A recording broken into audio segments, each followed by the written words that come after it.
Insinyur Ignatius Wijaya, and ABR will speak at our university. Ladies and gentlemen, in this event we have several agendas, so allow me to read several sequences of our agenda. The first is the opening ceremony. The second is welcome speech. The third is public lecture. The fourth is giving class, souvenirs, and certificate of speakers. The fifth is the closing ceremony.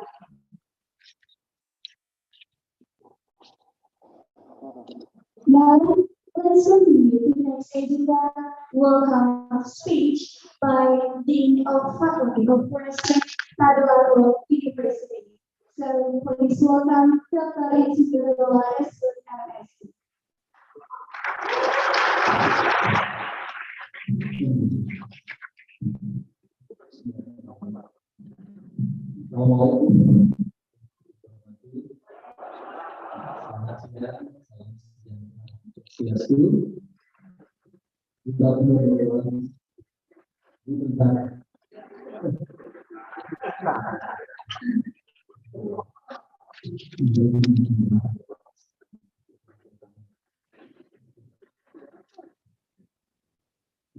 The most important, I would like to share with you. We have the teacher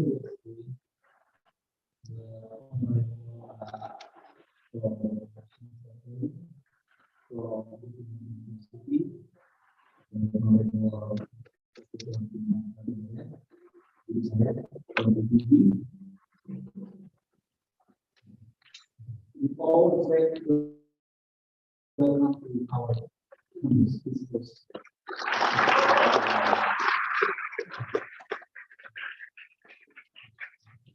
I'm sure that of course we will enrich our students inside knowledge and skill. Thank you very much.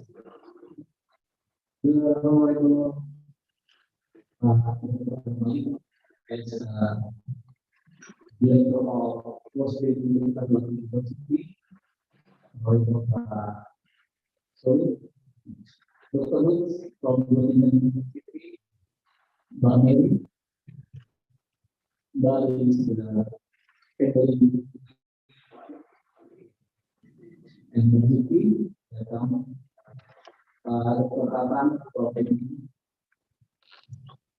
dan seluruh kolega dosen Universitas Utara, ada yang mahasiswa yang saya banggakan, terima kasih atas kesempatan hari ini. First of all, I'm truly pleased to witness you all here. This is the opportunity for our university, but also by representatives from another thing inside and outside the faculty.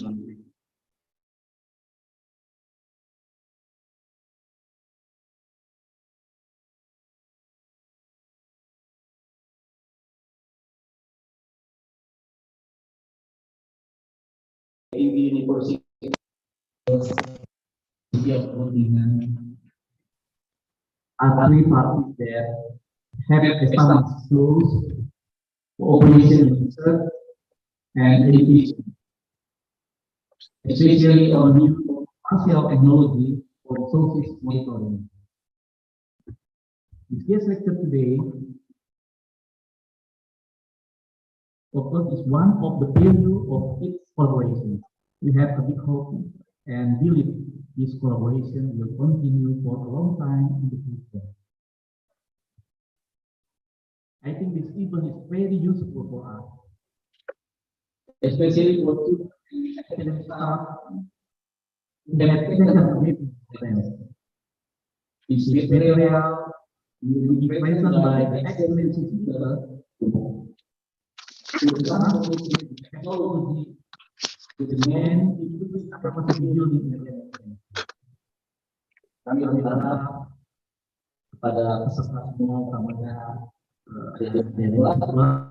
baik satu baik satu kita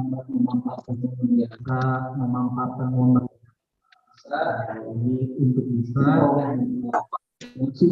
memperoleh manfaat langsung dari dua orang profesor hebat dari dalam kaitannya dengan ada waktu dan tentu saja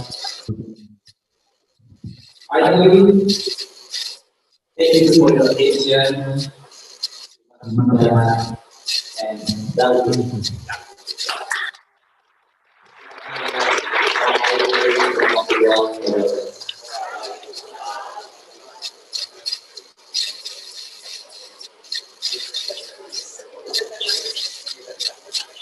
Thank you very much, sir. It was a delightful welcome speech from our dean, Dr. Insinyur MSc. Now, it is the high time for us to listen the public lecture from Professor Dr. Wilson Plain and Professor Insinyur This public lecture will be by Dr. Adam Malik. For Dr. Adam Malik, I give the next session to you. thank you very much. yes, Dulu anak-anak sekalian pada hari ini teknologi sudah kita bahas. Jadi kalau kita kedatangan dua tamu yang sangat luar biasa, dan alhamdulillah kita bersyukur kepada masa atas kesediaan beliau berdua memberikan kuliah tamu kepada sekalian. Karena kesempatan ini beliau yang hadir di tengah-tengah kita. Kalau Profesor Dr. Christoph Klein ini adalah dosen di Universitas Göttingen di Fakultas Kehutanan dari Departemen Inventarisasi Hutan dan Remote Sensing. Jadi di situ beliau dulu ini. Disitulah saya juga belajar dulu sampai saya selesai S2 dan S3 di Jerman. Kemudian Profesor Dr. Insinyur Nengah Suratijaya, beliau adalah guru besar IPB University dari Forest Management. Jadi beliau adalah kepala lab remote sensing. Oleh karena itu, kita memanfaatkan kesempatan ini, karena kalau tidak kita ingin mendekatkan kemudian yang Christoph Klein, kita harus ke Jerman atau ke Bogor. Tapi ini beliau yang ada di kita. Kita beri aplaus untuk kedua.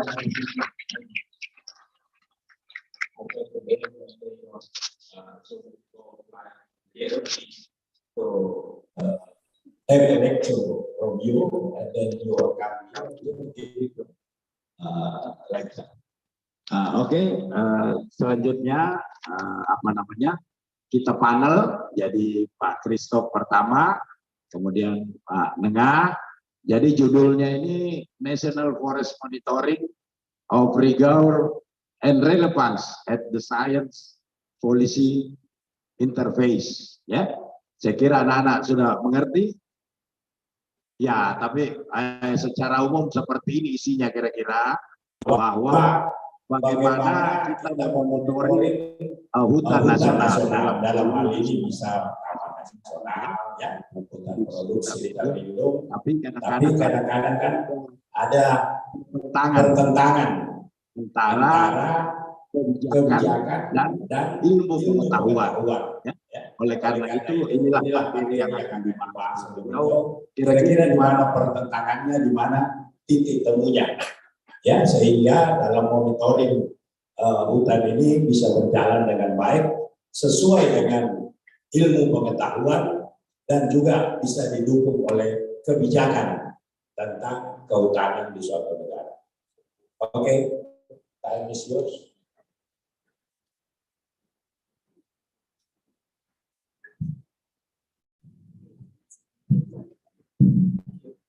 Is everybody?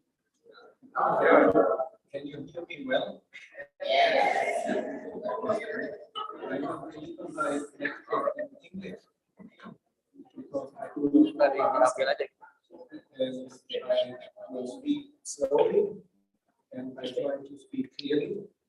You can take Whenever you something, you can take the microphone to close to your mouth.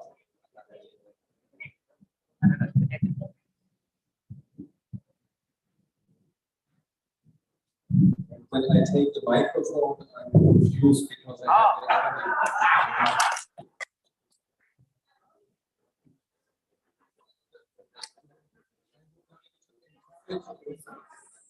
If you have any question, if something is not clear, if you would like to have a clarification, if you have an additional question or whatever, you just interrupt me.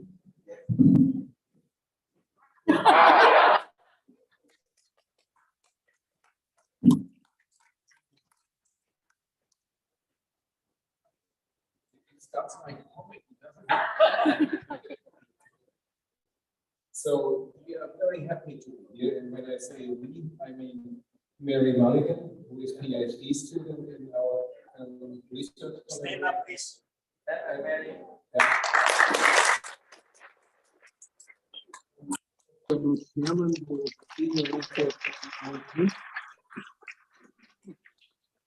And we are here together to start a new collaborative project with Kadodato University and ITB. And we are very happy that after these funny COVID times, we have now again the time to be here and to speak to each other face to face. That is great.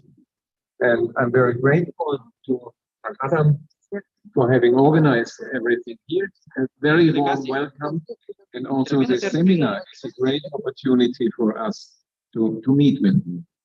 And he suggested that Nenga and myself are giving a lecture here, and it's now my turn to talk about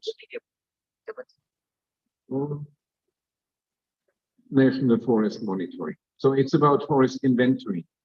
And I trust that you have all had lectures in forest inventories, so that you know something about forest inventory and forest monitoring. But I will not have one formula, I will not have one hobby, but it's a completely different one. Tahu harus pegang mana tuh kami zoom itu apa ada zoomnya ada cuma foto yang begitu terus di sana begitu tidak perlu materinya tidak seperti di zoom di sini harus dipegang masuk dulu iya masuk dulu. What is the topic of the presentation? I'm going to introduce a little bit what explain our institute.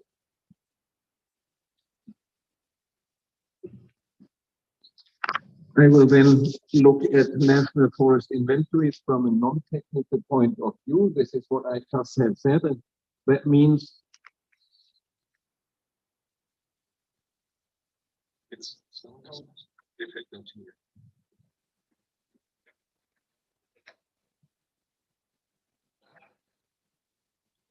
So I will reflect about the role of scientific information in decision making, because at the end we are doing inventories to collect information to improve our decisions. At least this is what we theoretically do. And I will also reflect on the scientific character of forest inventories. That means essentially, if you know how to plan and implement and analyze forest inventory in a scientifically sound manner, then you also know how to implement any empirical scientific study. And then I will conclude a little bit about what all that means for our research collaboration in the European Union. who are we? We are the chair of forest inventory and remote sensing. This is one institute out of 18 at our forestry faculty. And we have always Indonesian master and PhD students. So the University of Göttingen has very close links to Indonesian academia. And one of the goals of our recent collaboration with your university here in IPD and possibly others in Indonesia to foster, to enhance this collaboration. So all students who are here and who would be interested in collaborating some topic in the Robelindo National Park are welcome to contact us, maybe via Professor Menga or Professor Adam, and see whether you can do your master thesis in collaboration with the internet team. What is the subject of our research? It's very easy. Making high quality data available for forests, on trees, on landscapes. This is what we are doing. This is what forest inventory and remote sensing does. What are our methods? We are working a lot with samples, with statistical modeling, of course with remote sensing, CIS, and Lutz is an expert in statistical sampling and modeling, and Mary is an expert in remote sensing and CIS. And so you need to have some technical knowledge to do forest inventory, but you need to have more than just technical knowledge. That is maybe one of the main messages of my talk. And what are typical research topics that we have in our institute at the moment? Of course, everybody is working today with machine learning and artificial intelligence. So we have research on machine learning for species identification from remote sensing. We have research on improving the estimation of forest biomass carbon, which is also a core topic of very high internet interest. We do a lot of work, which is particularly also working in optimizing sample design and block design for forest inventory. And what we are increasingly interested in, and that may have to do with my age, when you're getting older and you start thinking about what happened all the time, is about the question, what does high quality forest data mean? Who is using these data, and are we really doing a good job in meeting the data and information requirements of our stakeholders? Excuse me, Christoph. Halo, Christoph. Christoph, maybe perlu ditranslate sedikit ya? Saya lihat ngantuk. I can translate it short. What you are talking about? Jadi kira-kira di Fakultas Kehutanan di Göttingen itu ada 16 departemen, dan salah satunya yang saya sebutkan tadi, di mana Prof. Christoph Klein ini adalah inventarisasi hutan dan remote sensing. Kemudian objek penelitian nanti ini adalah bagaimana kita bisa mendapatkan data yang mempunyai kualitas yang baik dari hutan, pohon maupun landscape, khususnya di sekitar Taman Nasional. Ya. Kemudian metode yang digunakan itu bisa menggunakan statistik sampling, statistik modeling, maupun remote sensing dan GIS. Tadi juga sudah disampaikan oleh Pak Christoph bahwa saya kira sebagian kita sudah mempelajari inventarisasi hutan. Kemudian di institut beliau itu ada beberapa topik-topik yang akan dikembangkan dalam penelitian ini, misalnya untuk tree species identification, ya. Kemudian bagaimana kita bisa membuat estimasi yang tepat untuk biomasa, khususnya di kehutanan. Kemudian juga bagaimana kita meningkatkan sampling dan plot design yang paling cocok di suatu tempat untuk melaksanakan inventarisasi hutan. Kemudian bagaimana kita bisa mendapatkan apa pengaruh dari data yang mempunyai kualitas bagus yang valid untuk dimanfaatkan nanti di dalam pengambilan keputusan, ya. Jadi kalau di dalam apa namanya manajemen itu kan yang penting adalah bagaimana kita merencanakan sesuatu, mengambil data, kemudian data ini nanti kita bisa manfaatkan untuk implementasi di lapangan, ya. Jadi itulah apa namanya, beliau juga banyak di apa namanya kegiatan-kegiatan konsultan bagaimana untuk monitoring hutan nasional secara nasional, kemudian bekerja sama dengan FAO, GIZ dan KFW. Silakan, Om. Please, Christoph.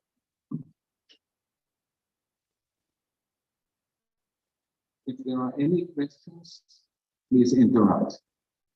And we just agreed with Professor Wenger that I will skip some slides because with the translation it will otherwise be probably too long. So I was not aware of that. Translation. Let's look at current trends in forests. So we can say that the global forest area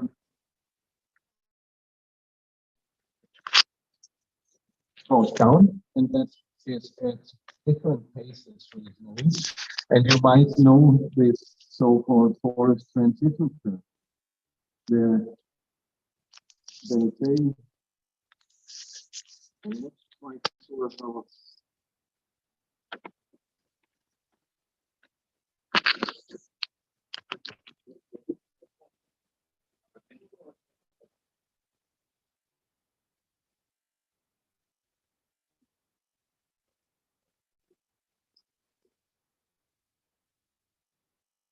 Here. And the forest transition means that when you have natural forests, as a lesser developed society, you might say a lot of forest resources. When the economic development comes, then the forests are being degraded, and the deforestation, there's a very low forest for carbon stocks altogether. And when there is a certain level of industrialization, then forests have a lot of us. This is what forest transition theory is saying. And we are observing that in many countries, like Germany this year, our forest area is slowly but steadily increasing. And the same is also in other industrialized countries, while probably Indonesia is in this phase, industrialization, development, and conversion of forest to other land uses. So the forest area goes down, and you can have it on the graph. Over time, the forest area goes down, but then there is an acknowledgement globally that the relevance of forest is very high in terms of the resource for raw materials, but also as an ecosystem to maintain environmental health. And of course, the threats to forests are also that it's not only population growth and economic growth, but also the climate change. So threats to forests. So that at the end, we see that the forest area goes down, but we recognize that the relevance of forests is still high. And this is also the reason why we collecting a lot of information about forests for years now, for decades. So the quantity and quality of information on forests goes up. And here is a graph, you probably don't see that. What it says is which forest area was in the 1970s inventories. Serious forest inventory, very low. But then in 2050, many more forests globally have seen the forest inventory. Means that the information is increasing, the quantity and quality information goes up. And this is actually our job. We try to contribute to this improved information. And what we now have is a really funny situation that the forest goes down steadily, but the information about forest goes up every day. So we know everything about forests, almost, but still we are not able to protect the forests. And this is a discrepancy that is a little worrying. And you can observe exactly the same thing in many other fields of politics. Information is out there, but nothing is happening. Look at climate change. For 50 years ago, we know that climate change will come true and it will be expressed for humankind, but still the measures that we are taking are very weak as compared to the progress of climate change. And that is a little bit worrying, and I find it interesting to have it graphed in that way. Okay, I will maybe skip that one, even though it's an interesting thing. Maybe very briefly. We are talking now about national forest inventory. So inventories for the whole country, so that the forestry minister knows what the situation of the forest is, how the forest has developed over the past year. And the very first national forest inventory were carried out in the Nordic countries in Europe about 100 years ago. So the first national forest inventory was the one in Norway, and that was in 1919, so 103 years ago. And that was very much driven by national interests. They wanted to know how much forest they have and how much wood can be produced from that forest. And then in the 1960s and 80s, there were many national forest inventories implemented in developing countries by initiatives of technical cooperation. That means by donors. And the interesting thing when we look back at these projects was they implemented an inventory, and then the inventory was there, and then they went home, and nothing happens.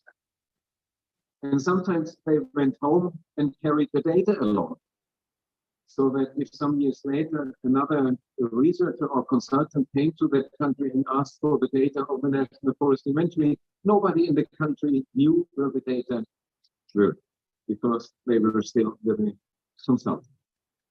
What we experience now is a sort of renaissance of national forest monitoring, because all of a sudden there are international initiatives supporting forest monitoring in the framework of results-based payments, results regarding the reduction of carbon emissions to the atmosphere.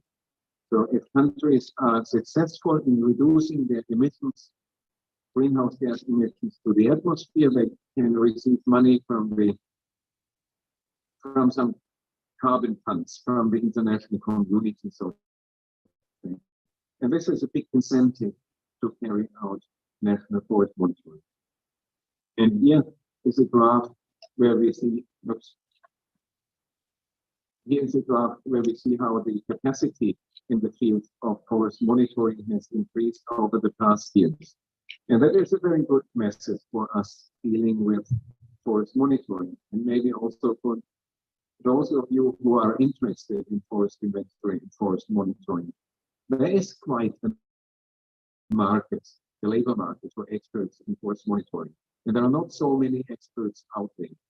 So if you're interested in quantitative things, if you're interested in forest inventory and monitoring, try to specialize in that field, and then you will see that there are many, many doors open for you professionally.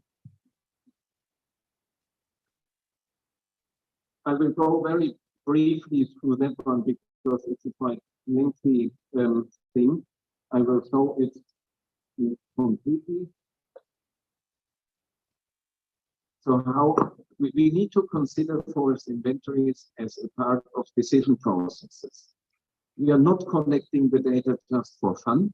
but we are collecting the data because someone needs these data to support decisions. By the way, I can make available this presentation to all of you. So you're welcome to take photographs, but you can have it also afterwards. Forest inventories are components in decision processes. And that is probably the most important method. And the interesting thing is when we look at forest monitoring projects, that we have on one side forest monitoring, the technical side, which is sampling, which is modeling, which is remote sensing, which is GIS, which is statistical analysis, and so on. And on the other side, we have the field of decision making. So the question, who is using the data for what? This is a quite interesting thing. And I noticed that also in my own lectures. For decades, so to say, I can say decades now, I have concentrated exclusively on these technical things. Trying to optimize sampling, to optimize the integration of remote sensing, trying to improve allometric models for biomass, which is all very important. But it is also important that we look at where our data are going to. Who is using the data? What are the users expecting? And are they really happy with the data that we are producing? And this is something that I would like to encourage also all of you students to think more about. Ask your professors in forest inventory why you should learn to measure trees. Who is using these data? And why? How do we know that what we are doing is good? And how could we possibly improve it? Quite interesting thing. And then it's also interesting to look at the question, what role do our data play in decision processes? And I don't know whether here are experts in forest politics, but my discussions with our professor of forest politics are always like that. But he tells me, nobody is interested in your data.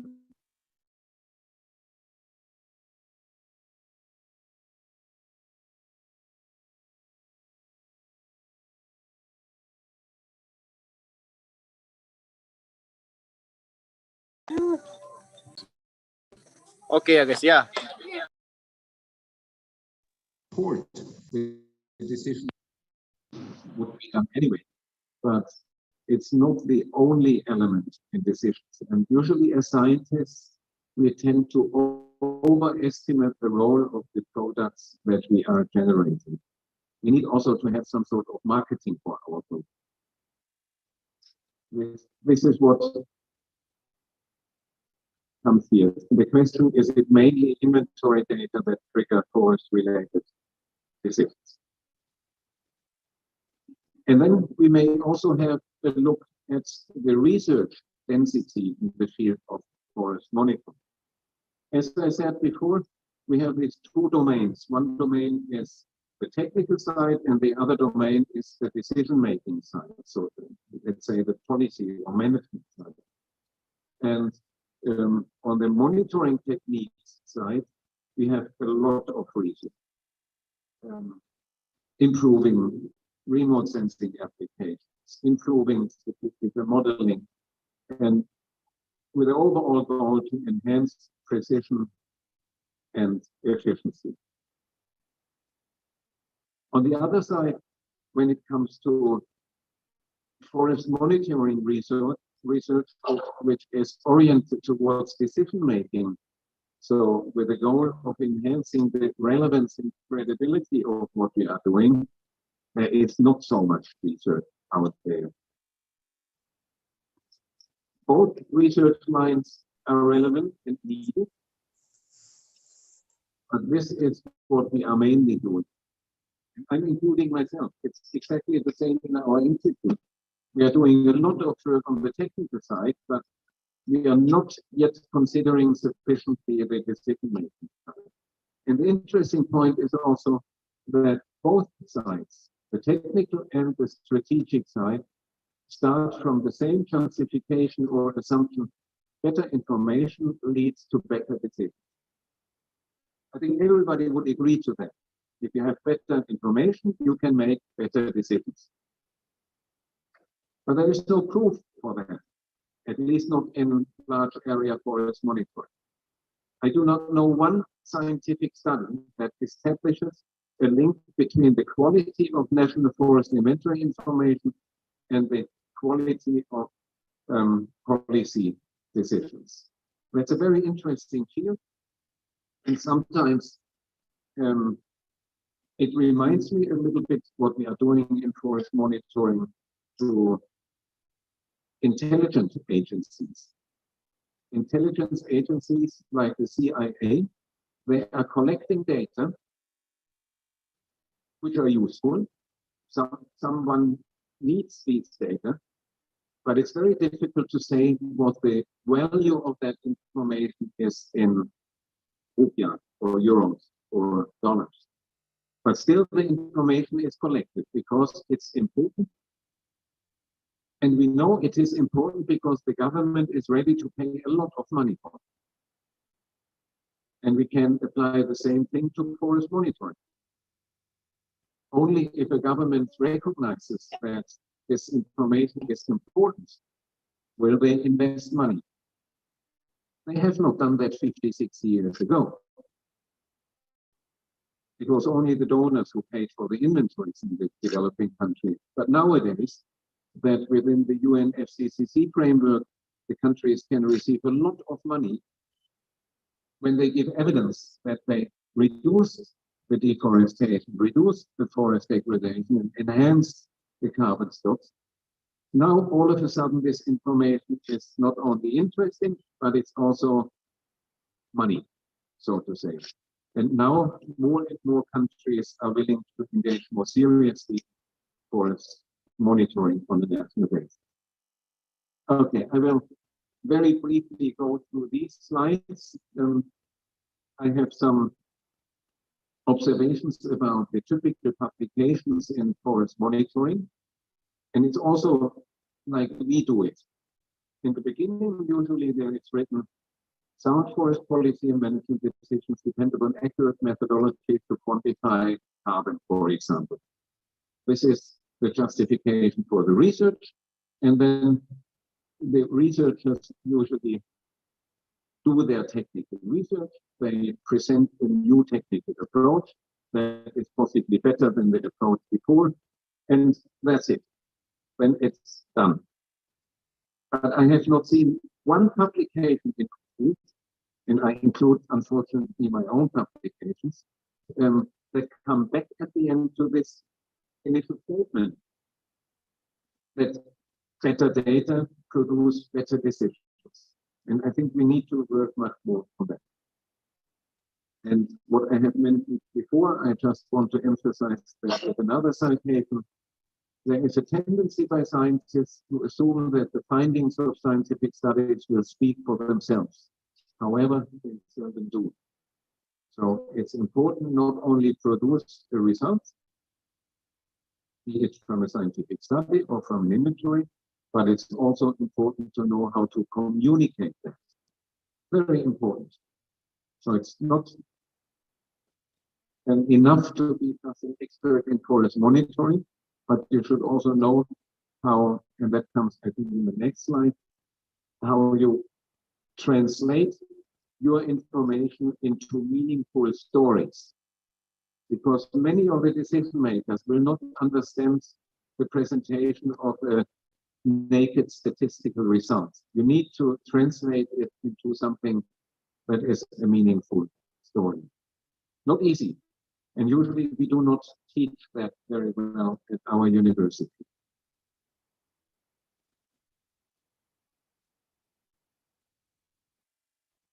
It's an interesting point, and Lutz and myself, we are thinking about that for several years now in the context of national forest inventories. How much do we actually know about the use of the results of national forest inventories? A lot of money is being invested to produce these data, and then the data are published. But nobody knows who is using the data for which purpose, and who possibly is not using the data, even though it would be interesting for them. So the follow-up after the end of an inventory project, the use of the data, the so-called impact analysis, that is missing in most cases. I would dare to say in practically all cases. I have tried to find that out in several national forest inventories.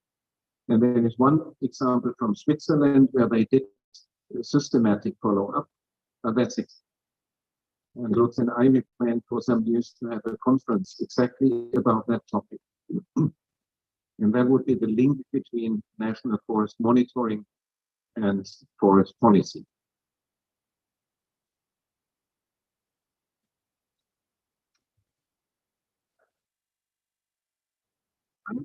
Are you still following more or less, or are you asleep already? Okay, I see some reaction, and I conclude that some of you are still listening. That is great.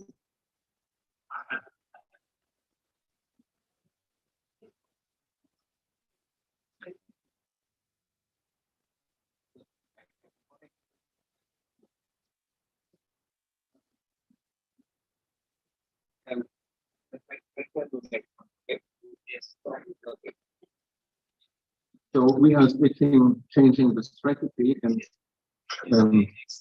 obviously this high-tech device is too much for me. So I will ask you next. Yeah, okay. Next. Yeah, I will give you a very brief insight into 3 publications that I found on this topic. Where the data come from, what is being done with the data. It's not from National Forest Inventory, but from forest management inventories. But I think it's very instructive, and it's from community forest inventories in Nepal. And there's one publication where they say, first we find that the operational plan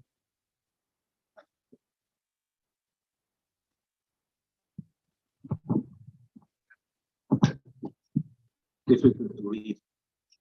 So it's here. First, we find that the operational plans supposed to guide community level management are based on substandard forest inventories.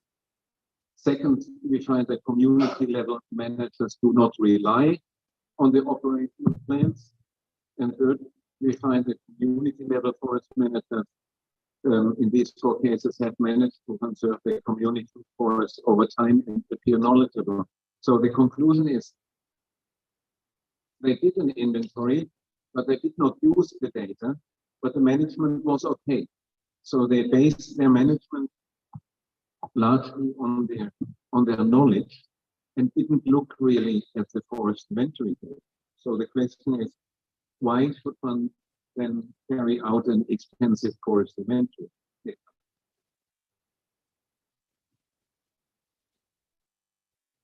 is another example also from Nepal, and it's again a little bit devastating for forest inventory, but I still mention it. We found that the inventory guideline was frequently disregarded, both in design and implementation. Forest inventories were either poorly conducted or results simply fabricated. So again, there was the regulation that you need to make forest inventory if you want to harvest your forest.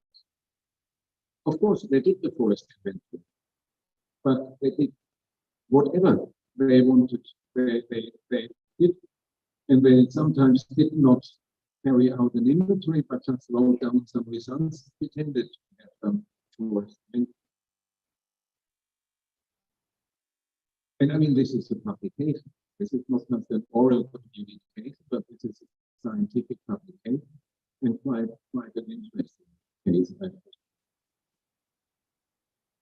And this, again, from Nepal. Don't ask me why these 3 studies are all from Nepal. Probably because there's a lot of research in forestry. And there in a study, they looked at the different factors that affect forest management. And they found that scientific information has a weight of about 12%. Scientific information, this is what is written in publications and what we find out from forest management. And you see also that experience and knowledge is about 50%. And I guess this is quite understandable. If you are very experienced, if you are well educated, if you have a good academic background, then you know how to manage the forest, and you're not completely depending on scientific information of your forest. So of course, it's helpful, but the most important thing is experience and knowledge. And this is why it's so important that you're seriously studying the subject.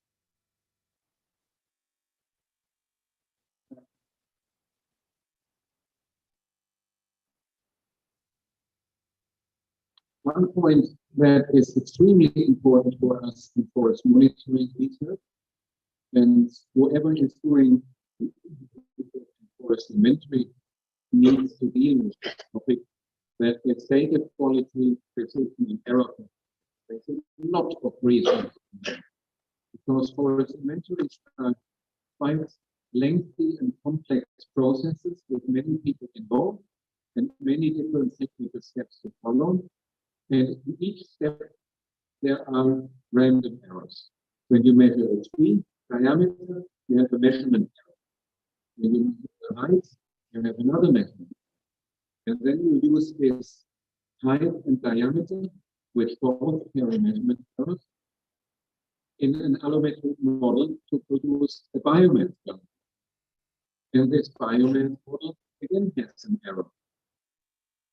And then you have only a sample and not the whole population measured. So you have also a sampling error. And at the end, all these errors propagate to total error. And we are very much interested in the reliability of our results, and the right reliability and credibility is expressed in terms of the propagated total error.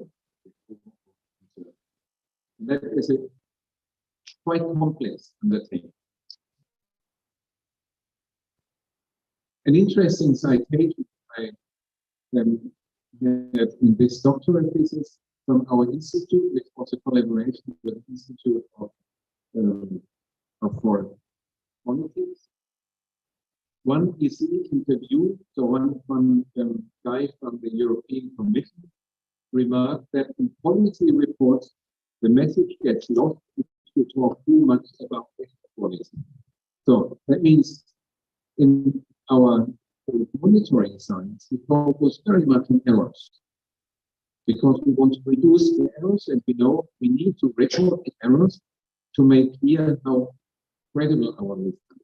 But now we learn that when you are reporting your results, you should not talk too much about errors, because a non-scientist who has no idea what it means will believe that you did something wrong.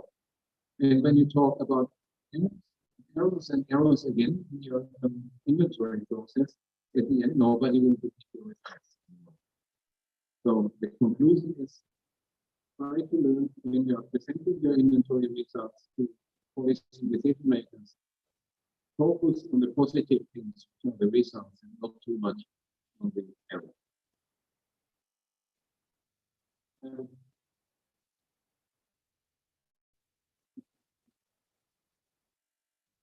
Okay, I wish to mention some materials that might be interesting for those who are interested in forest monitoring, and that is the IPCC guidelines for greenhouse gas inventories. You might have seen that, and if you have not seen it, you might search it in the internet. This is the guidelines how in this climate convention the greenhouse gas inventory are to be implemented.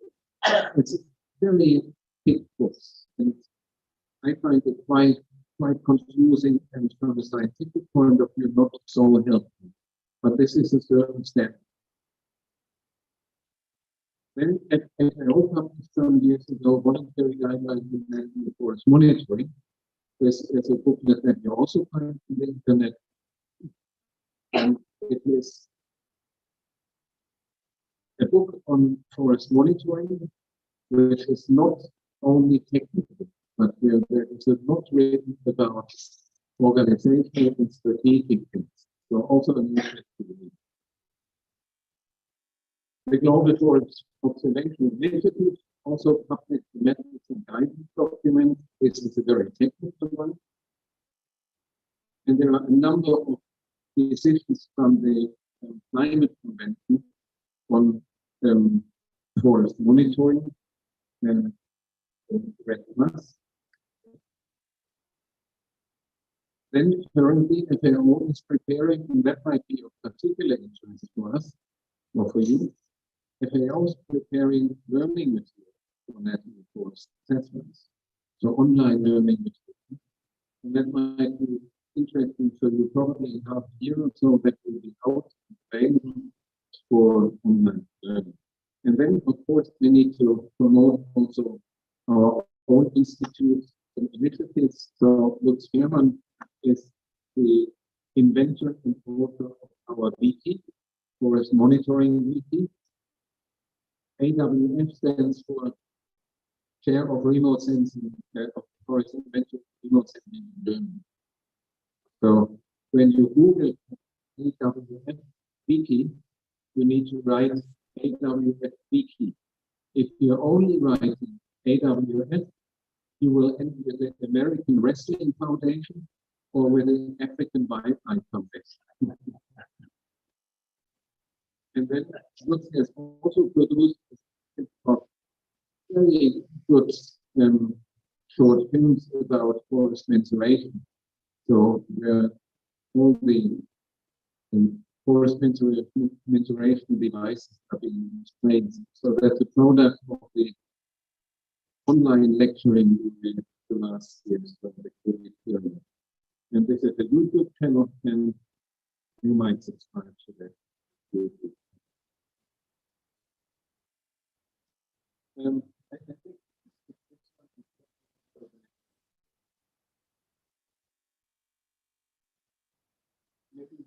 maybe one brief comment.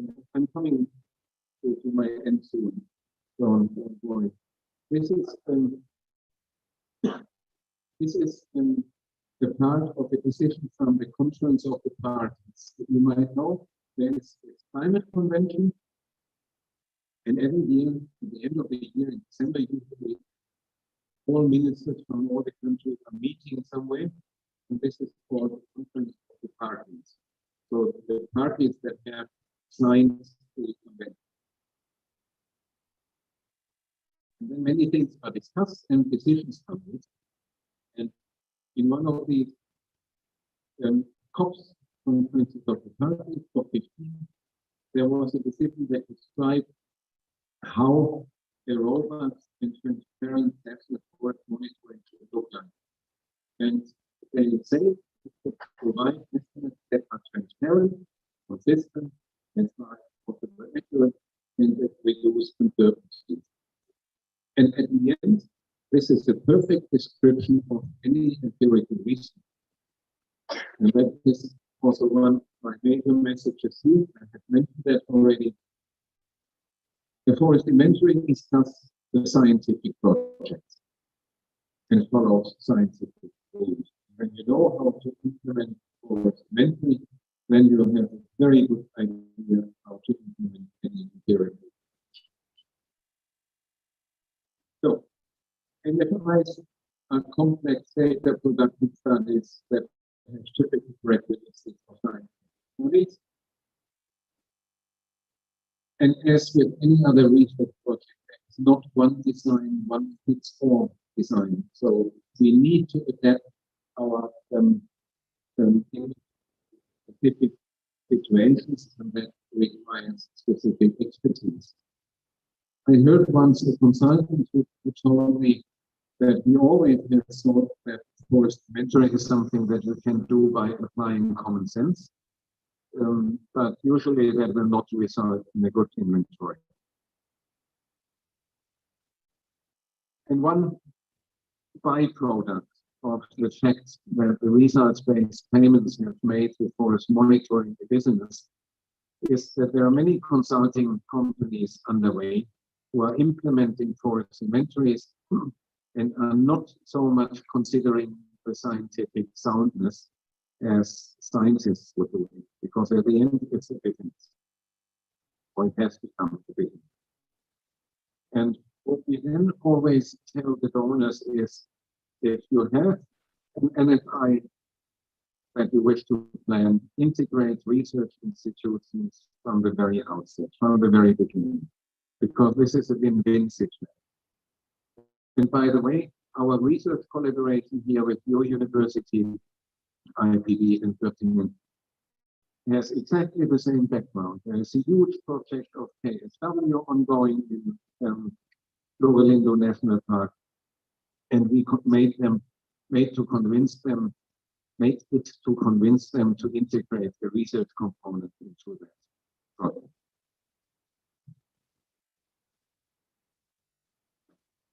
Some important lessons, and I'm coming now slowly to the end, and that might also be lessons that guide us through our research in the Lorelindo National Park.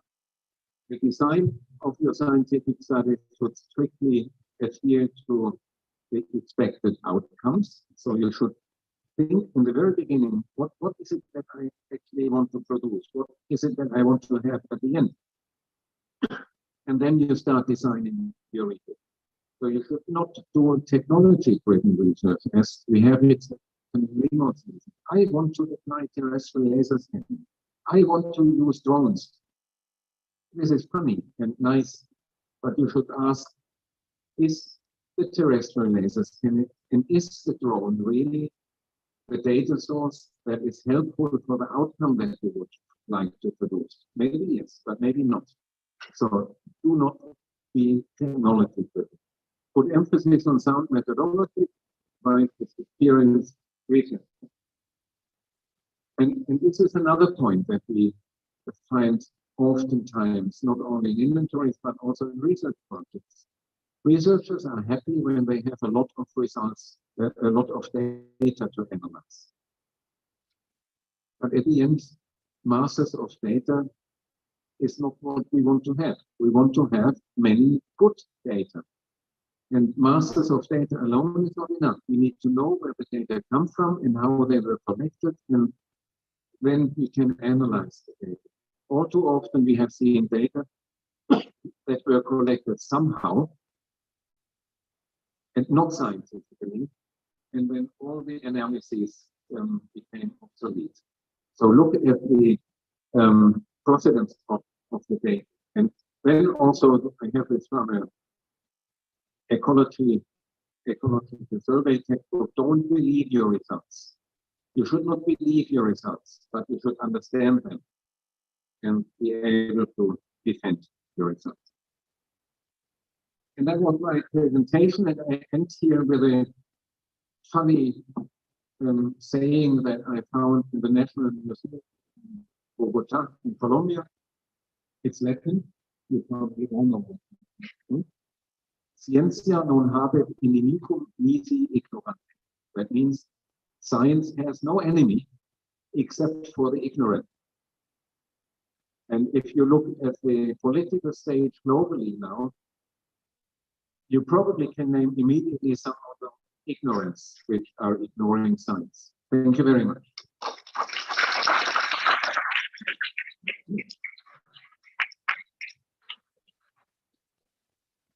And if there are questions, whatever, on my talk, or on Göttingen, or on Mary and Lutz, you may ask, please. Ya, ada pertanyaan.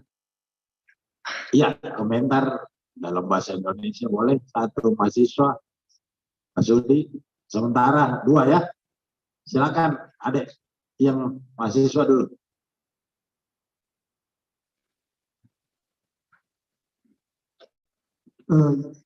Assalamualaikum warahmatullahi wabarakatuh.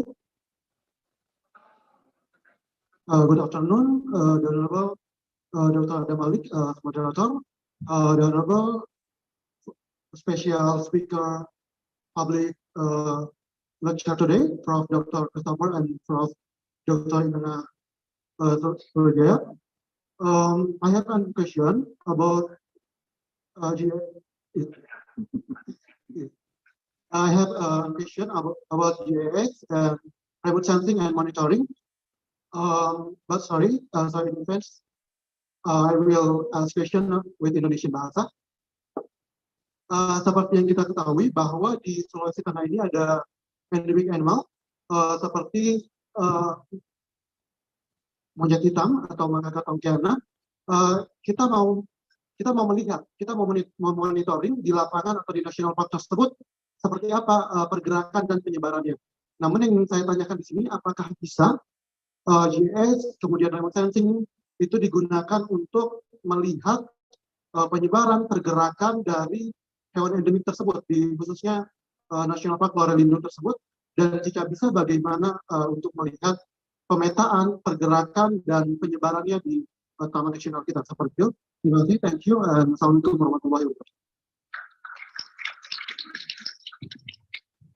Yeah, we in Central Sulawesi, especially in Natural Park, we have macaca tongkiana, black monkeys. Is the GIS or remote sensing can help to identify the move and the distribution of the animals? That's the question. Whether remote sensing and GIS can help to, let's say, understand or map the distribution of one particular monkey species. Yeah. I'm from the field of forest inventory, not monkey inventory. I mean, wildlife monitoring, wildlife inventories are a topic which has quite some different characteristics from inventories. The trees are firmly in the ground. Animals are moving. And this is one of the major differences. And the animals are not visible immediately, but there's always a certain detection probability. And what is usually done in these contexts is sort of habitat analysis, that you try to find out what are the habitat characteristics that the target species wants to have. Some tree species with special fruits maybe, or a particularly dense forest or particularly open forest. And then you can characterize the habitat suitability for this monkey species. But if the habitat is very suitable, that does not guarantee that the monkey is there, because there may be other reasons like hunting or diseases or whatever that are reducing the population of the monkeys. So I'm not experienced in that field, but I'm not aware of merely only remote sensing and GIS-based studies that could produce such a result. But I'm quite sure that a lot of ground truthing will need to be done for such a study. And probably remote sensing is a helpful data source, like in forest monitoring as well. But remote sensing alone will not help you in that context. I'm quite convinced. Thank you. Thank you. Terima kasih. Jadi Pak Christoph tadi bercanda bahwa dia itu ahli inventarisasi hutan, bukan satwa liar, ya. Tapi kalau kita menggunakan remote sensing dan GIS untuk melihat pergerakan dan penyebaran, katakanlah untuk monyet, itu juga sebenarnya bisa, ya, sebagai alat bantu. Tapi biasanya kalau kita menggunakan remote sensing dan GIS pun, yang paling penting kita sebenarnya mempelajari di mana sebenarnya habitat daripada katakanlah monyet kera hitam itu. Apakah dia suka yang di hutan yang lebat, hutan yang sedang, atau padang rumput, ya. Jadi indikator-indikator habitat yang kita gunakan untuk kita menggunakan remote sensing bahwa inilah habitat-habitat yang disenangi oleh monyet hitam itu.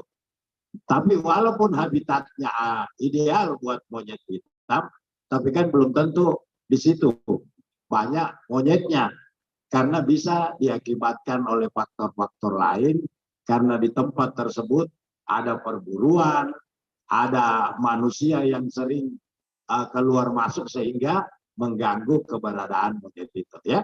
Jadi pada prinsipnya bisa, bukan satu-satunya, karena indikator lain yang mensupport nanti kesimpulan kita bahwa ini adalah katakanlah teritori daripada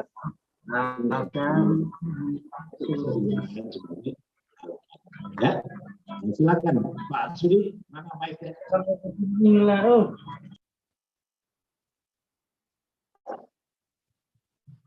Assalamualaikum warahmatullahi wabarakatuh.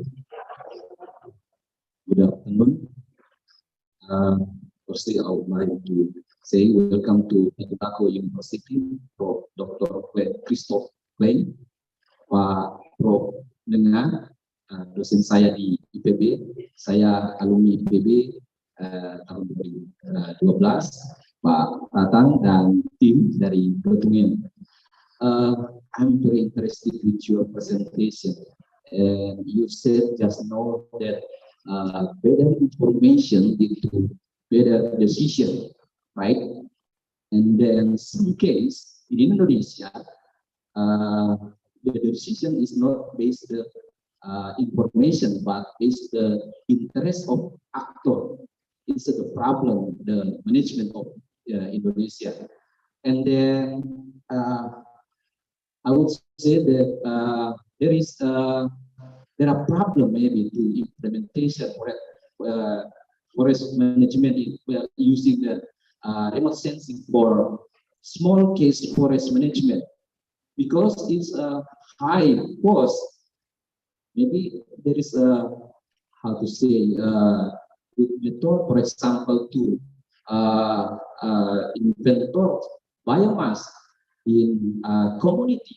For example, Indonesia, the regulation in Indonesia is to support promoting the social forestry management forest. So there is a problem to apply remote sensing to to calculate carbon stock in the community forestry, the small case management. Thank you. If I understood right, the question is about how to estimate carbon in the small case management at very low cost. Yeah, because remote sensing high cost. Yeah. Yeah, if we are talking about small areas, we want to have a lot of details. You might use aerial photographs that are there anyway, if there are available and support your forest monitoring system, or if it's very small area, you might use drones. But then at the end of the question is, what is it that you would like to know? If it's the total carbon stock in your forest, you need to make field measurements anyway. And then it's a matter of economic calculations whether you can cost efficiently support this estimate by remote sensing. There is no one fits-all solution, but it depends very much on the specific situations. Let's could report about an inventory that we carried out in Germany, very much supported by airborne laser scanning, where a lot of tree characteristics were taken from this airborne laser scanning. And also because the labor cost is so high in Germany, at the end it was very efficient to use this quite expensive remote sensing game, airborne laser scanning. But when you now expect from me that I can give you a recipe, so to say, how to very cheaply estimate your carbon in your community forest very precisely, I must disappoint. You will need to make some field measurements. And if you want to produce a map, you will link it to high resolution satellite images or to area photographs. But this is not only a matter of cost, it's also a matter of expertise. You need to have the experts know how to organize the inventories and how to do the related analysis. So, sorry, but there is no fault in finding.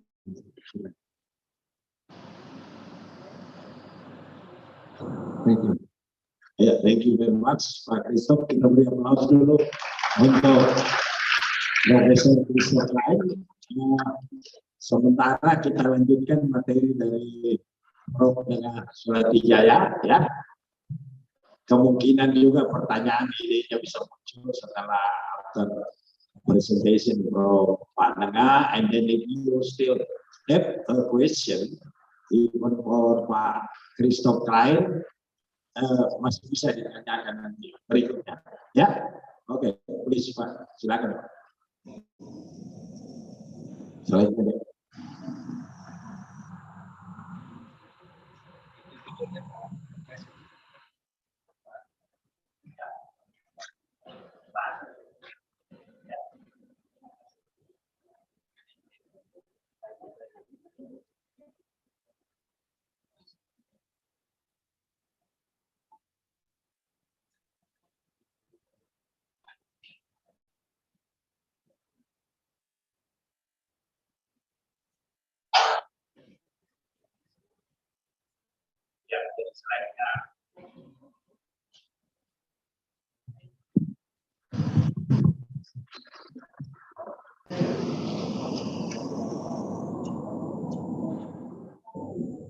Ya, baik, terima kasih kepada moderator. First of all, I would like to say selamat sore untuk semuanya. Welcome also our colleagues, our partner from Göttingen, Dr. Lutz, Miss Mary, and also from IPP, Dr. Katan. And also, thank you for our best partner from Tanvato, particularly Dr. Kolar and Dr. Aci, and also Dr. Adamalik for welcoming us in the very best becoming situation. Maybe the presentation will be presented in mixed by bahasa Indonesia to understand easily and also with English maybe. Jadi I would like to present shortly because maybe this is the first time and maybe the first chance for us to give presentation, maybe because of I thought that Adulato is very special for us and for me. I would like to publish my book maybe within this month, what we call the membumikan teknologi penginderaan jauh, ya, untuk kewarganegaraan, bringing the ground, the remote sensing technology, ya, for forestry and forest monitoring. And then I will present maybe first time in the book to the committee of the Adulato University. Yeah. So I don't need to explain with long time. So if you need to learn specifically, ya, jika adik-adik ingin belajar tentang teknologi remote sensing, saya sudah menyiapkan channel YouTube-nya. Ya, jadi channel ini, jadi saya katakan karena ini adalah saya katakan bahwa lagu-lagu ini adalah salah satu dari best partner saya ya dalam rangka give applause to all of us. Jadi Tadulako, Butinen, dan EGB ini adalah satu kesatuan konsorsium. Jadi sejak awal semester lalu, sejak 3 bulan lalu, untuk 7 kali pertemuan ya, yang dibuat di dalam 16 kanal YouTube, saya buat dedikasikan untuk pendidikan, khususnya untuk generasi muda. Dan lebih khusus lagi, pertama kali saya launch untuk anak-anak Tadulako. Nanti saya akan berikan linknya ada di komputer saya, panitia. Nanti silakan disampaikan, dipublikasikan oleh Pak Dekan. Ya. Next saja ya. Ini ya, yang pakai. Ini aja. Oke, jadi saya ingin membicarakan sebenarnya tentang banyak kontennya, dari mulai histori, kemudian lompatan teknologi, kemudian lompatan resolusi, bagaimana menggunakan remote sensing di kehutanan, ya, sampai dengan peluang dan tantangan bagi mahasiswa kita ke depan, ya. Sampai mengikuti juga pertanyaan tadi, ada pertanyaan Bapak Dodi, pertanyaan adik kita, ya, bagaimana mendeteksi monyet, bagaimana mendeteksi carbon stock di community, ya, dari mulai luar angkasa, satelit, dari mulai yang gratisan sampai berbayar ada sekarang, sampai dengan yang seperti tadi ada teknologi drone, cuman jangan sampai sekali lagi disampaikan oleh Profesor Christoph, jangan kalau kita itu dipacu atau dikendalikan oleh teknologi yang memang sesungguhnya enggak cocok. Jadi ya, tadi ingin bagaimana ahli mengoperasikan drone, itu bukan domain kita. Biarin teman-temannya dari ITB itu, ya. Tapi yang paling penting bagaimana kita memanfaatkan data itu yang sangat penting. Next, coba. Next lagi, ya. Jadi kalau kita berbicara remote sensing, forest inventory, gitu ya, berdasarkan sejarahnya, sesungguhnya user yang paling besar atau pengguna paling besar remote sensing itu pertama adalah rimbawan. Yang kedua, geologis. Jadi kita sesungguhnya frontier, pionir. Jadi sangat disayangkan kalau kita tidak belajar tentang teknologi ini. Dan begitu juga perkembangannya. Next. Ya. Next. Nah, sampai dengan ya kami mencoba menggunakan drone. Drone kita sudah dicoba. Tapi saya tidak terlalu ingin belajar bagaimana mengoperasikan drone. Tapi yang saya ingin tahu kan bagaimana kita memanfaatkan data yang benar-benar tadi berkualitas. Data itu harus berkualitas. Harus terukur kesalahannya. Dan bagaimana data yang baik itu kita gunakan untuk better sustainable forest management. Itu yang kita harapkan. Jadi data itu tersedia sekarang. Ratusan di luar angkasa ini, ratusan. Dari mulai tadi yang saya katakan, mulai gratisan sampai kita harus bayar. Kalau kita menggunakan drone, ya mungkin tidak bisa untuk skala 1 unit manajemen. Tapi kalau untuk skala keluarga bisa. Gitu kan?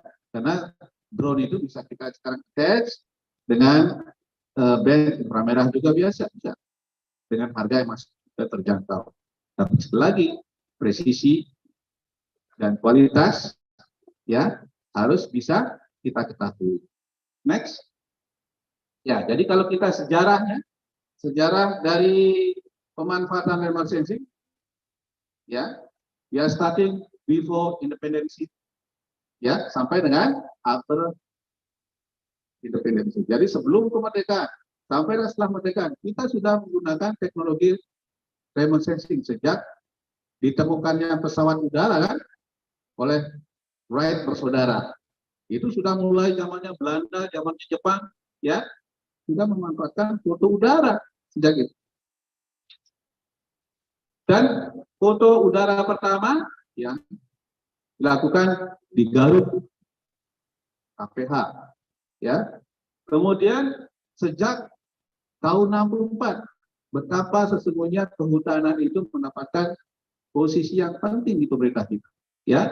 Itu sudah ada forest inventory-nya. Jadi sejak 64 kan kita ada Ministry of Forestry. Kemudian sampai dengan 66 sudah menjadi Direktur Jenderal, 83 ya. Juga ada dibangun lagi Menteri Kehutanan. Dan di situ selalu ada forest inventory. Juga remote sensing. Itu menunjukkan betapa pentingnya posisi dari remote sensing. As mentioned by Profesor Christoph, also there is like a loop. Ya, jadi selalu ada loop untuk mendapatkan ya good information, good methodology sesuai dengan perkembangan teknologi. Ya, next. Ya, saya mulai belajar dari bagaimana menggunakan foto udara. Belajarnya sampai sekarang digital ya yang diperoleh dengan drone. Ya, next. Jadi next saja. Nah, ini contoh ya. Dicoba dulu pernah kita coba dulu. Selain foto udara, kita yang sebelah kiri atas itu kita mencoba menggunakan pesawat terbang, ya, itu dengan namanya small format foto juga pernah menggunakan itu. Cuma kita penelitiannya itu sampai dengan sudah mulai 1 meter. Tapi kalau sekarang kan dengan drone sudah 10 cm. Ya, nah, next. Ya, jadi sesungguhnya dalam remote sensing ini seperti yang disampaikan di sini, ya harus teliti dan juga murah kan, dan juga timely. Kapan kita butuhkan ada dan terukur kesalahan. Itu yang penting semuanya ya. Dan data remote sensing itu memang kenapa kelebihannya adalah dia merekam, merekod, ya, dan juga merekam objek-objek yang di luar kemampuan mata manusia. Ya, kalau ilmu fisikanya kan mata manusia kan visible light, ya hanya green blue, hanya 0,4 sampai 0,7 mikron. Tapi dengan remote sensing bisa sampai 1 meter. Jadi gelombang radio, gelombang mikro, inframerah, middle inframerah itu terekam. Jadi itu bukan apa namanya, bukan tahayul. Ya, jadi ada energi yang umum yang bisa direkam oleh mata manusia. Tetapi ada juga orang yang mampu lebih dari itu. Makanya ada paranormal kan. Jadi ada orang melihat mempunyai kemampuan, matanya mampu sampai inframerah, thermal inframerah. Maka mengetahui itu. Tapi secara umum mata manusia hanya visible light, gitu ya. Jadi ini saya cerita scientific background-nya. Next, ya.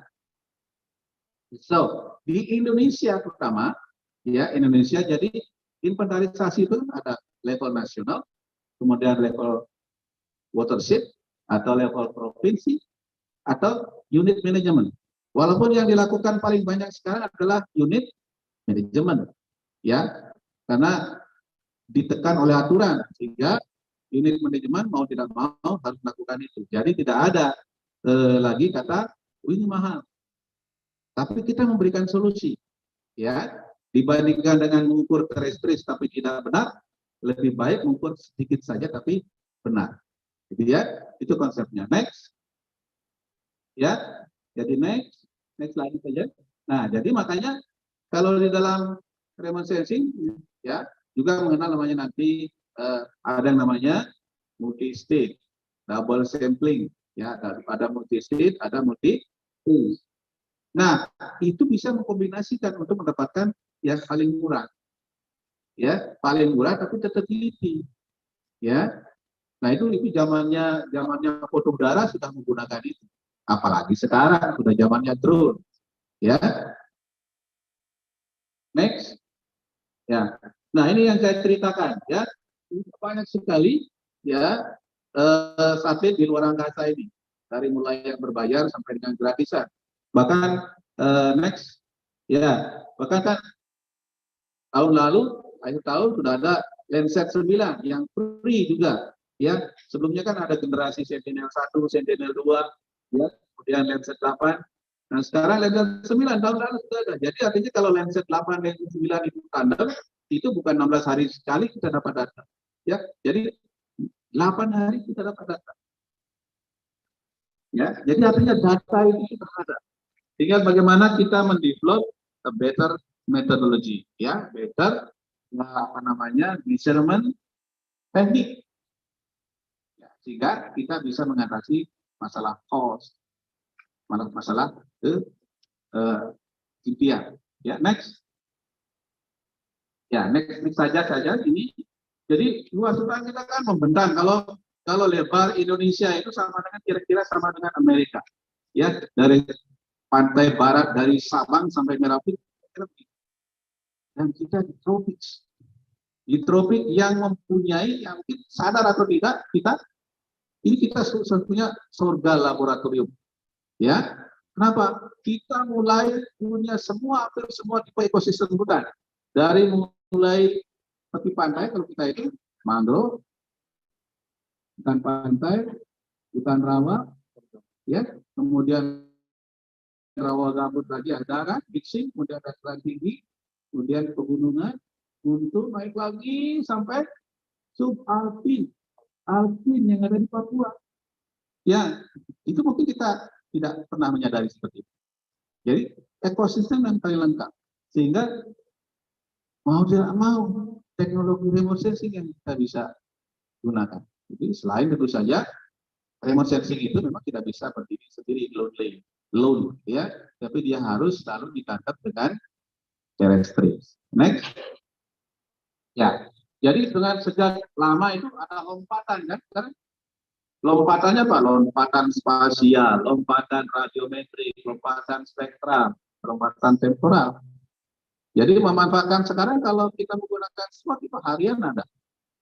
Menggunakan world harian juga ada. Lihat harian juga ada. Karena dia mempunyai bisa melakukan perekaman tidak hanya on nadir begini, tapi bisa menjadi begini, off nadir namanya. Ya, itu menyebabkan terjadinya lompatan. Ya. Nah, walaupun begitu kita tetap punya challenge di Indonesia. Karena di Indonesia itu we are always facing the problem. Ya, in the wet season we have a cloudy season. But in the dry season we have smoke. Ya, that is the problem. Jadi kita selalu berhadapan dengan masalah ini. Ya, walaupun tadi frekuensi tinggi, kita musim panas kita masalah asap, musim hujan kita masalah awan. Ya, next. Ya, jadi next saja supaya nanti kita lebih banyak diskusi. Ya, ya ini sebuah contoh saja ya. Kalau sedikit saya ingin cerita saja. Nah ini slide. Ini paling kirinya Kebun Raya Bogor. Ya, pojok ini. Kalau lensa itu adalah 30 meter. Jadi nggak kelihatan di pohon di sini ya. Ya, tapi di tengah ini adalah pojok dari pemilikan Kebun Raya Bogor. Semua apa kelihatan. Itu dengan resolusi 4 meter. Tapi kita tambah resolusi spektralnya, ya tidak hanya grace saja. Tapi kalau kita jadi mohon, ya bervariasi. Ini namanya kemampuan spektral, ya. Jadi spektralnya lebih bagus. Nah, itulah salah satu keunggulan dari data remote sensing. Apalagi ditandem dilengkapi dengan data routing. Ya, next. Ya, next saja di sini karena kita sudah mendapatkan next saja. Ya, saya ini juga tentang radiometrik. Nah, materi tadi itu semuanya ada di YouTube. Ya, Anda bisa melihat di sana. Oke, next lagi. Nah, ini sesungguhnya juga cerita ya, cerita bagaimana perkembangan dari pemanfaatan dari yang namanya resolusi spasial rendah ya untuk mendeteksi hotspot, dari kemudian resolusi spasial rendah sampai resolusi tinggi dan sangat tinggi sekarang. Next coba ya. Nah ini cukup penelitian saya ya, itu dengan reportasi tentang kebakaran sudah pernah kita publish ya. Next lagi ya, ini tentang spesial model deforestation. Nah ini semuanya modeling ya. Kita juga sebagai input remote sensing itu sebagai data teknologi ya bisa membantu modeling ya. Next. Nah, ini resolusi sedang, banyak sekali dari mulai depan, kelas dulu sampai demonstrasi. Saya juga lihat pernah tentang mangrove, juga pernah kita coba menggunakan ya, bikin resolution. Next. Ya, next lagi. Nah, kita juga pernah juga bagaimana menyusun manual sampai ya, manual menggunakan radar dibandingkan dengan menggunakan citra optik. Juga kita punya ini di Kementerian Kehutanan kita bersama tahun 2009 ya dengan IPB. Next, ya resolusi tinggi dan sangat tinggi. Nah, dengan UAV ya dengan drone kita melakukan dengan Google dengan Kronos, apalagi dalam 3 tahun terakhir ini ya beberapa company perusahaan yang terutama yang ada di Papua, Sulawesi, Maluku, Kalimantan itu harus ada 20 perusahaan itu sudah mulai menggunakan high resolution satellite yang resolusi spasialnya 1,5 meter. Ya, itu masih jauh lebih mudah dibandingkan dengan menggunakan ya, next. Ya. Jadi ini menggunakan semua format yang pernah kita gunakan di Jatirogo. Next. Next saja lagi ya. Nah, ini maju ya menggunakan untuk apa namanya studi tentang berita. Kalau kabel Purnomo pasti sudah bisa ya.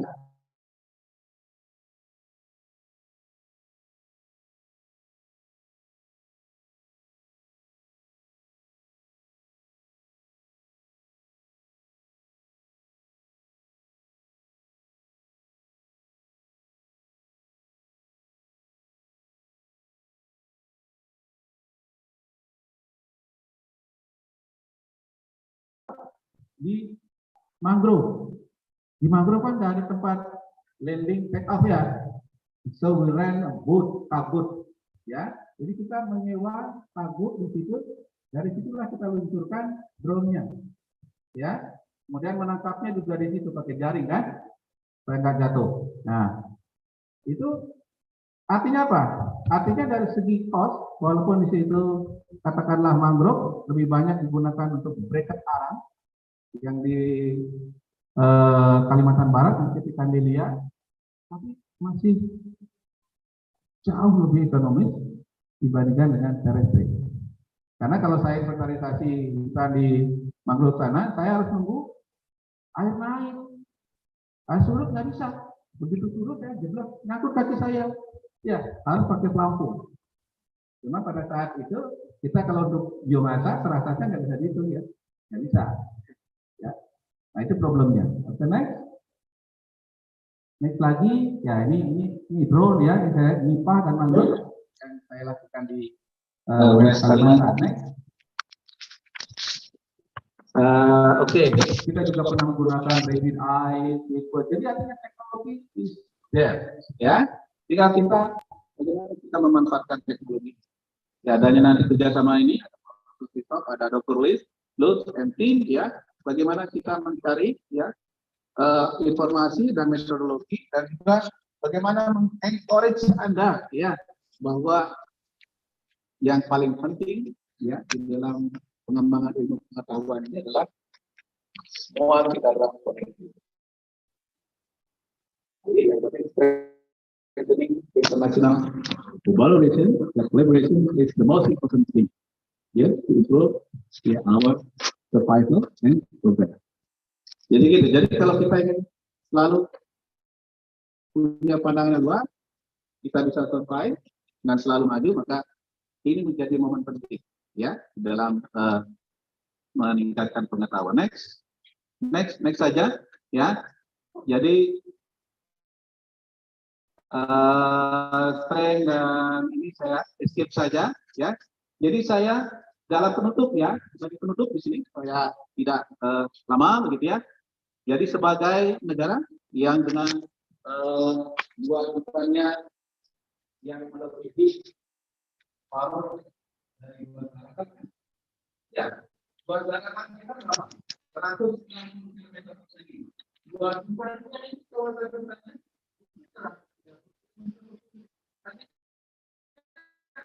paruh dari itu. Jadi, ya,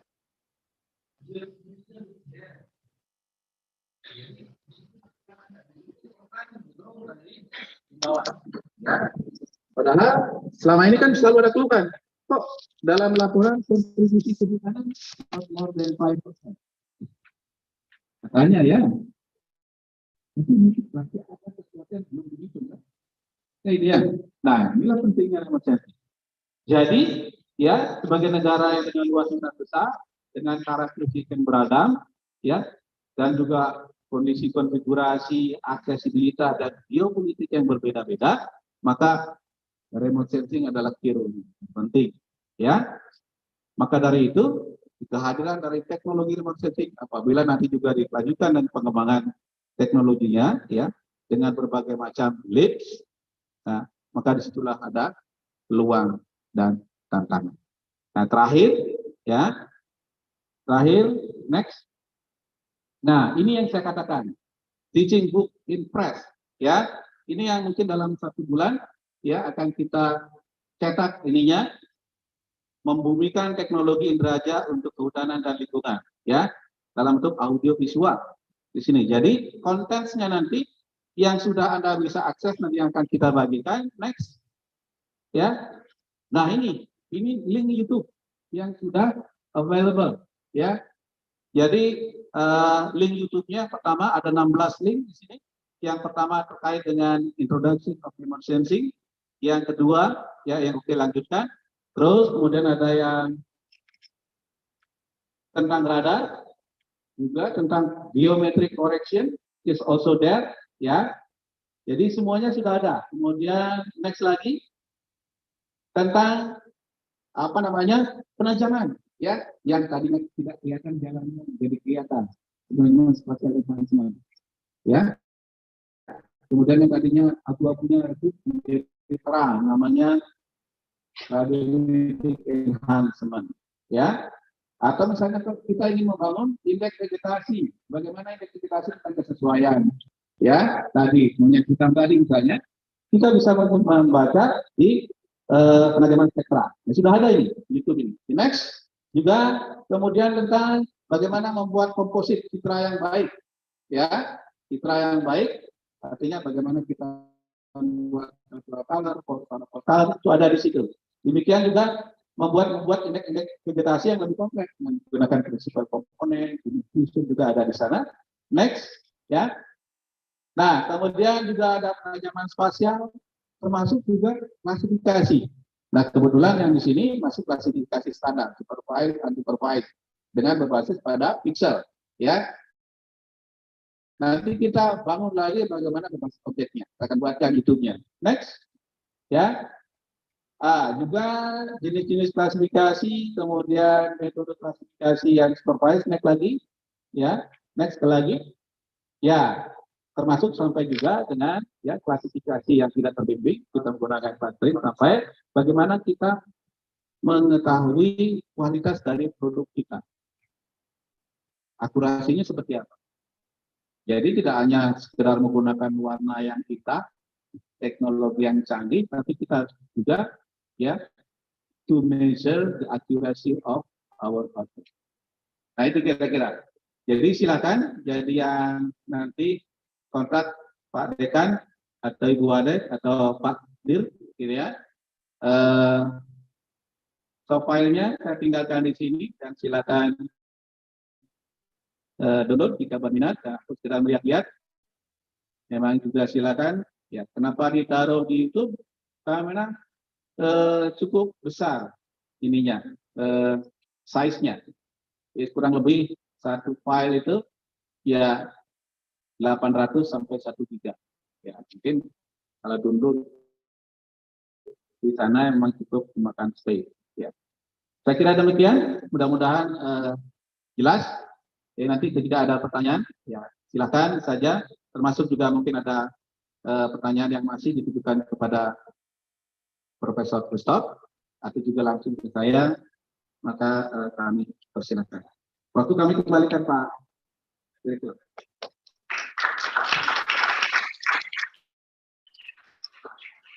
Terima kasih, aplaus terhadap Pak. Nah, mungkin kita masih ada sedikit waktu.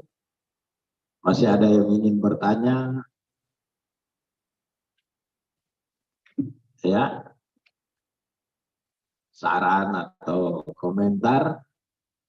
Atau sudah cukup jelas tadi di penjelasan? Oh, ada satu. Ya, oke, kita mulai dari yang sebelah kiri dulu. Ya, langsung saja deh. Bismillah, Assalamualaikum warahmatullahi wabarakatuh. Yang ingin saya tanyakan Pak, terima kasih juga atas ilmunya, karena saya baru tahu ternyata setiap perlakuan inventaris yang akan kita lakukan ternyata citra yang kita gunakan juga ternyata berbeda juga. Nah, jadi yang ingin saya tanyakan, kan di sini saya tadi baca juga di resolusi sangat tinggi ini, ternyata contoh macam untuk mengetahui kualitas tempat tumbuh jadi itu ternyata menggunakan citra-citra yang bisa dikatakan berbayar. Yang ingin saya tanyakan, apakah kita sebagai mahasiswa ini, karena kita rata-rata memakai citra-citra yang bisa dibilang gratis, dan citra spot, citra Sentinel 2, Letset 8, apakah itu bisa digunakan untuk inventaris tersebut? Sekian dan terima kasih. Ya, silakan langsung. Ya, baik. Ya, jadi kalau ini pertanyaan bagus ya, terutama untuk adik-adik yang sedang belajar di perguruan tinggi. Biasanya kalau untuk riset, ya, untuk riset, terutama word view, lihat, itu bisa juga dipinjam misalnya, ya, dipinjam. Tapi kalau digunakan untuk making map untuk bisnis, tentu saja harus berbayar, karena copyright. Jadi kalau misalnya nanti menginginkan, dan kebetulan ada, misalnya di quick look-nya itu ada datanya, itu bisa membuat proposal ke lapan. Ya, selama ini itu kita lakukan. Kan lihat, word view juga ada license-nya di lapan. Ya, tapi kalau spot kan langsung gratis ya, langsung boleh. Jadi tanpa tinggal downloading aja langsung boleh. Tapi kalau biasanya, kalau yang resolusi 1,5 meter, ya itu aturannya tanda kutip memang tidak boleh dibawa keluar ke lapangan. Jadi kerjasanya di lapangan. Tapi jika informally kita katakan pinjam dan kita konsisten, ya terutama adik-adik ini harus konsisten, belajar konsisten ya, belajar juga berintegritas. Kalau meminjam kemudian benar-benar di kita, benar-benar jangan pernah ke siapapun, jangan pernah di copy. Itu pernah pengalaman sekali saya. Saya punya data ya tentang yang case itu yang resolusinya 20 cm waktu itu. Saya gunakan untuk mahasiswa, saya sudah wanti ya, karena ini adalah data copyright-nya hanya boleh di PB ya, dan tidak boleh keluar. Tapi tahu dosen data saya dipakai oleh teman-teman di tempat lain. Ya, yang terdekat tetangga saya. Cuma nggak mau saya sebutkan ya. Ya, tapi dia komplain. Ya, wah, ini pasti anak-anak ini ngopi gitu ya, karena mungkin teman dekat atau pacar mungkin kan. Yang takut diputusin kasih aja kan gitu ya. Ya, nah itu jadi integritas memang perlu gitu ya. Jadi kalau misalnya Anda bisa integritasnya dengan bermeter gitu. Nanti itu pinjam deh, boleh. Ya. Tapi kalau loan memang tergantung ya. Loan itu banyak juga mahasiswa saya yang dia memang karena tujuannya spesifik. Ada kemarin yang lulus 2 tahun lalu ya, dokter tingkat negara ya. Nah ya, itu saya menggunakan drone, tapi saya gunakan dengan teman saya sehingga harganya paling tinggi. Jadi hanya service, akomodasi, flight ke Jambi, ya, dan honor tidak mahal, tidak ada profit. Sehingga bisa implementable juga ya. Ya, dia dapat PhD dengan total ya tidak begitu mahal dibandingkan dengan mungkin 50% ya. Dan itu di-attach sesuai dengan keinginan. Waktu itu kita attach inframerah. Sehingga dapat resolusi, jadi ukur selatan. Jadi waktu itu ukur di reklamasi tambang. Ya mungkin karena reklamasi tambang kan cost-nya cukup ya. Tambang itu cost-nya kan 100 juta per hektar ya. Tambang. Ya, tapi kalau kita gunakan untuk digital yang harganya tidak sampai 1 juta per hektar kan masih sangat murah, 1/100-nya. Maka dari itu waktu itu betul. Ya, waktu itu. Dan juga ini sangat banyak historical success story-nya, ya, penggunaan teknologi remote sensing ini, ya, untuk pertambangan. Saya pernah ditugaskan oleh Kementerian BKSPL Jakarta untuk men-track yang ada pertambangan yang ada di Pulau GB. Ya, di Pulau GB sudah melakukan reklamasi, ya, dengan katanya habis 1 miliar, kemudian tiba-tiba ada perusahaan baru lagi menggaruk lagi, jadi dia tidak bisa itu. Nah, itu yang bisa men-track itu hanya remote sensing. Waktu itu kita menggunakan yang WebView dan QuickBird dengan simpangan waktu itu berlaporan hanya 10%. Ya, simpangan buatan. Jadi kira-kira begitu. Jadi kalau Anda punya expertise, ya, dalam expertise itu tentu saja menggunakan teknologi yang paling penting adalah fondasi yang paling dasar adalah aplikasi. Sehebat apapun Anda menguasai teknologi remote sensing, teknologi GIS, tapi kalau kita nggak tahu aplikasinya, itu useless. Itu penting. Makanya kalau dalam rumah sistem informasi geografis, kalau saya gambarkan, yang paling bawah itu fundamentalnya adalah aplikasi. Baru pilar-pilarnya itu adalah prinsipal remote sensing, ya, kemudian computer science-nya, di atasnya data, baru software, baru display. Nah, yang pertama kalau kalian lihat rumah kan, biasanya software. Ya, maka dari itu, as mentioned by Christoph, jadi kita jangan sampai driver oleh teknologi, apalagi driver oleh software. Misalnya, oh saya ingin melakukan analisis tentang black monkey using misalnya apa, ArcGIS, gitu. Ya, jadi misalnya, jadi sama persis.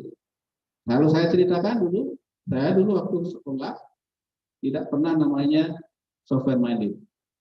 Bahkan syukur dengan tidak saya diberikan oleh teknologi software pada waktu itu ada. Jadi akhirnya saya bisa coding sendiri. Jadi saya mau coding sendiri, ya apapun waktu itu buat script. Sekarang saya tinggal konversi dengan Python.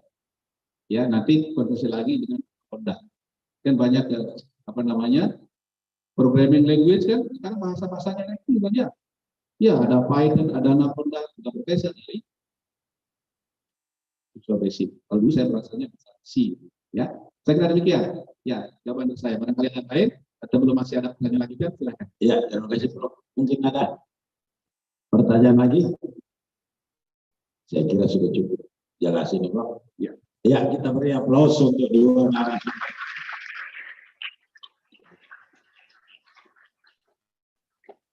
Baiklah, saya kembalikan kepada moderator. Silakan. Baik. MC. Iya, saya kembalikan ke saya sendiri. Ya, salah Pak. Usia. Ya, silakan.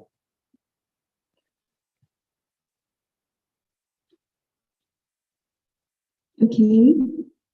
Next, the next agenda is giving souvenir and certificate to the guest speaker.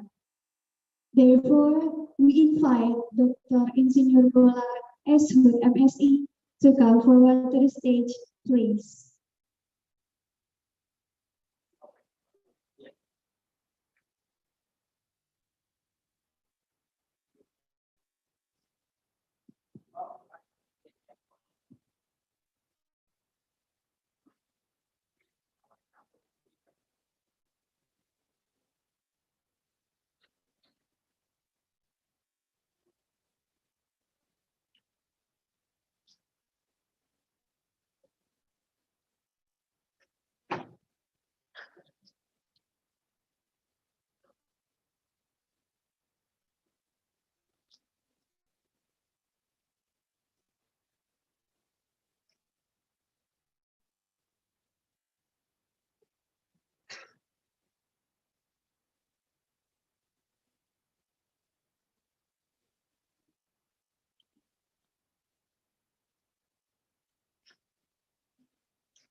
Enggak lagi.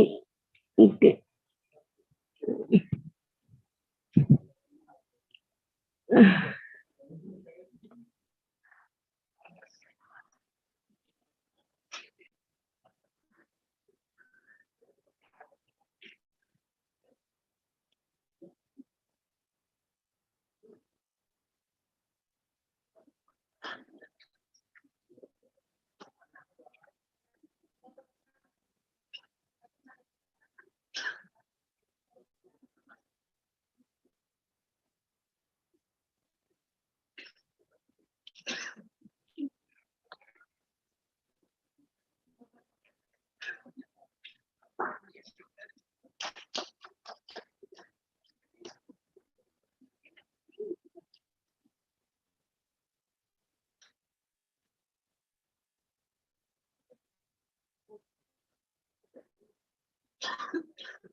Ladies and gentlemen, it means that our program this afternoon is close to the edge.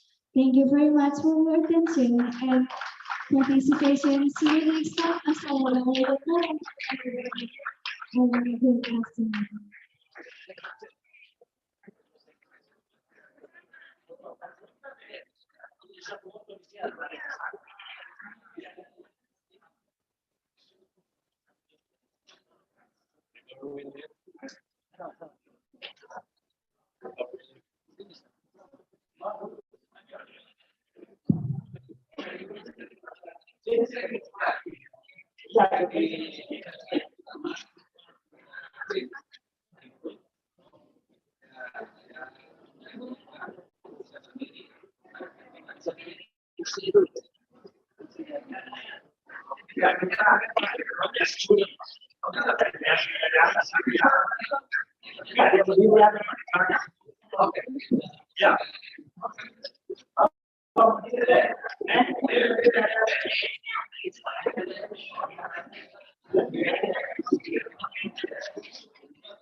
Jadi host kok?